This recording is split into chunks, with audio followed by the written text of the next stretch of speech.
Ang ACT-CIS ay binuo dahil po sa panawagan at pangangailangan ng panahon.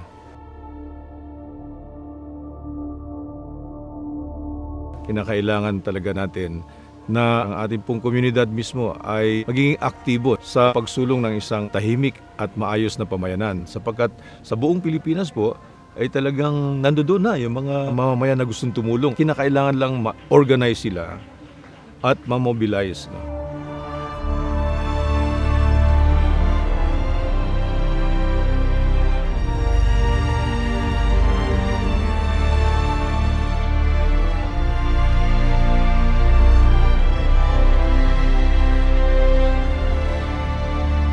Nung atin pong binuo ang desisyon na to, katulong po natin yung ating pong mga miyembro sa iba't ibang parte ng Pilipinas, sa iba't ibang mga rehiyon, at kanila rin pong kagustuhan na isulong doon sa policy making body, sa Kongreso ang impluwensya, ang pagtulong ng ACT-CIS.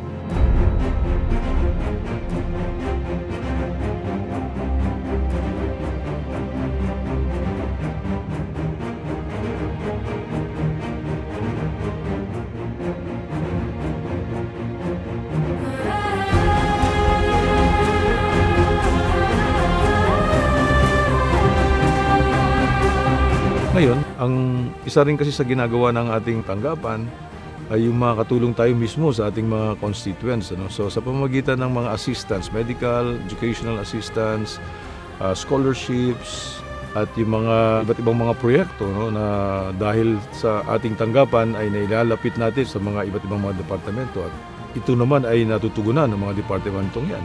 Kamukha ng mga ni-request natin na magkaroon po ng mga farm-to-market roads sa iba't mga ibang lugar. Yung ating mga request na magtayo ng multipurpose building. So, yung mga tulong na nabibigay mismo natin sa ating mga constituents, ito nagbibigay ng sigla sa atin na ipagpatuloy natin itong ating nasimulan.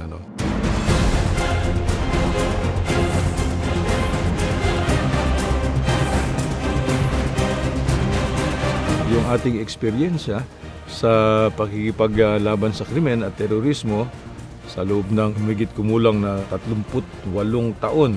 So napakalaking bagay ito at napakalaking tulong naman nagagawa nito sa aking paggagawa ng panukalang batas.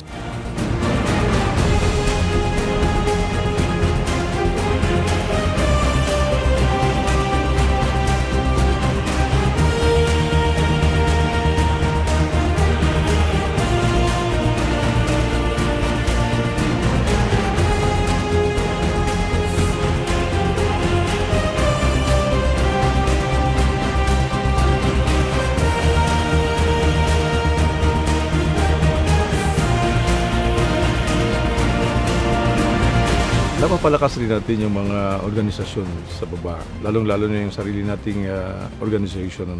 Lalong lumawak ang kanilang membership, yung kanilang influencing factor. Kasi ang gusto natin, ang pag-iisip ng ating mga mamamayan, yung handa silang aktibong makilahok sa pagsulong ng isang tahimik at maayos na pamayanan. So dahil nga na-organize sila, dumadami yung gantong mindset o pananaw ng ating mga kababayan.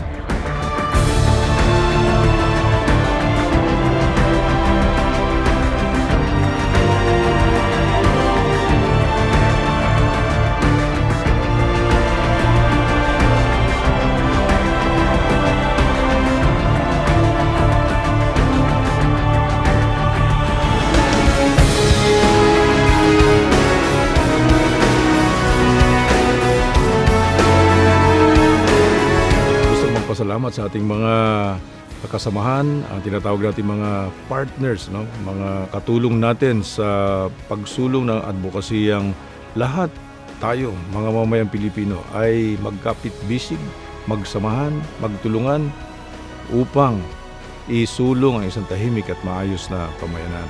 Hinihingi ko rin ang tulong ng ating mamamayan. Ito pong ACT-CIS Party List ay sana suportahan natin.